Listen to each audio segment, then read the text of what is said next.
नमस्कार, मैं डॉक्टर गरिमा सैनी।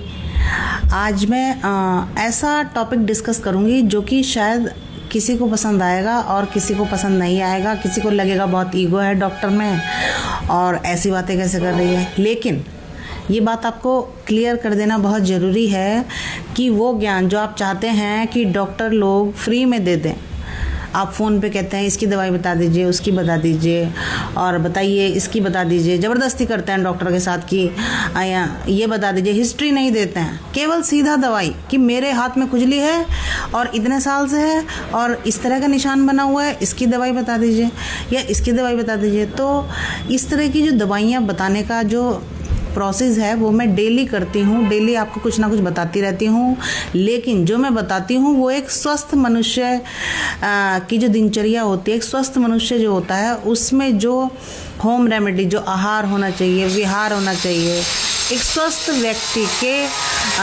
शरीर को स्वस्थ रखने के लिए जो होना चाहिए वो मैं आपको बताती रहती हूँ। लेकिन फर्दर जो आयुर्वेद स्टार्ट होता है, जो आप एक डॉक्टर से जाकर उससे ट्रीटमेंट कराते हैं, एक क्वालिफाइड डॉक्टर जो कि अपनी पूरी 5.5 साल की पढ़ाई करता है और फर्दर पोस्ट ग्रेजुएशन भी करता है और फिर प्रैक्टिस भी करता है, उसके बाद आपके लिए अपना क्लिनिक खोल कर बैठता है, तो वहाँ से उसका real treatment, real Ayurvedic treatment start होता है। तब वह अपनी तर्क, अपनी बुद्धि से, अपनी युक्ति से आपका ट्रीटमेंट करता है। आपकी हिस्ट्री लेने के बाद, आपकी हिस्ट्री आपके साथ ली जाती है, कम से कम आधा पौन घंटा ले जाती है और उसके बाद ही एक डॉक्टर सही ट्रीटमेंट दे पाता है।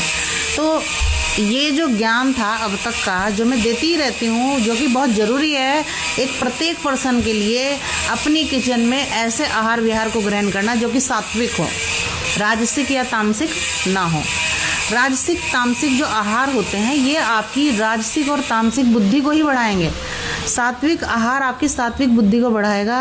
अभी मैं आपको बताती हूँ एक स्टोरी कि मेरे एक अंकल थे, वो कहते थे जब मैंने एडमिशन लिया कि अच्छा आपने आयुर्वेद में एडमिशन लिया है तो ठीक है आप तो, मैंने बोला हाँ अंकल कि आयुर्वेद जो है वो रूट कॉज पर वर्क करता है। उन्होंने कहा ठीक है वो तो रूट ही ख़त्म कर देता है पर्सन की।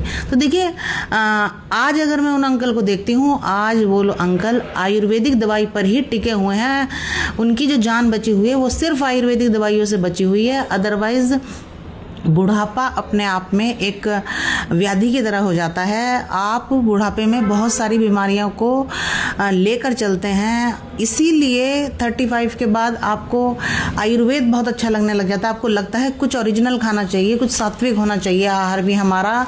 कुछ लोग तो रोटी नहीं खाते हैं, सब्जियों पर ही रहते हैं, कितना बेस्ट डिसीजन वो लेते हैं।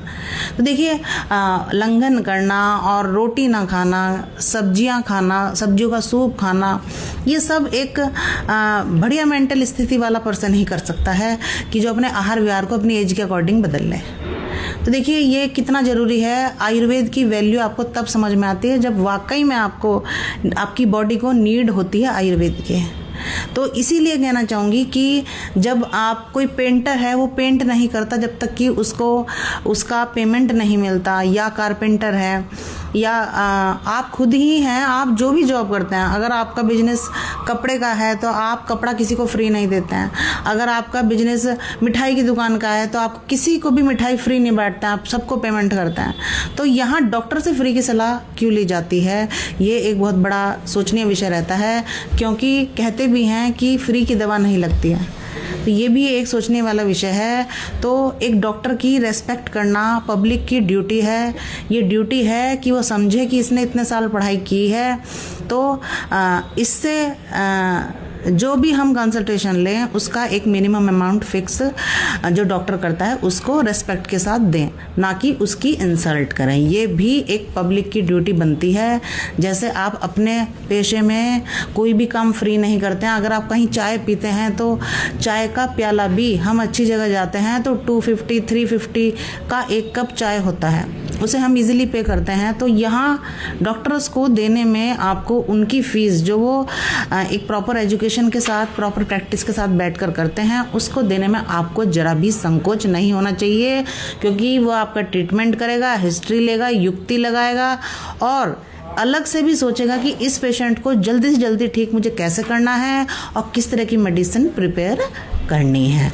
तो देखिए ये एक बहुत लॉजिकल बात मुझे लगी जो बतानी चाहिए, वो मैं बता रही हूँ। बाकी आहार विहार तो हमेशा बताऊँगी क्योंकि वो हमारे शास्त्रों में बताया गया है, वो आप फॉलो करेंगे तो हमेशा स्वस्थ बने रहेंगे।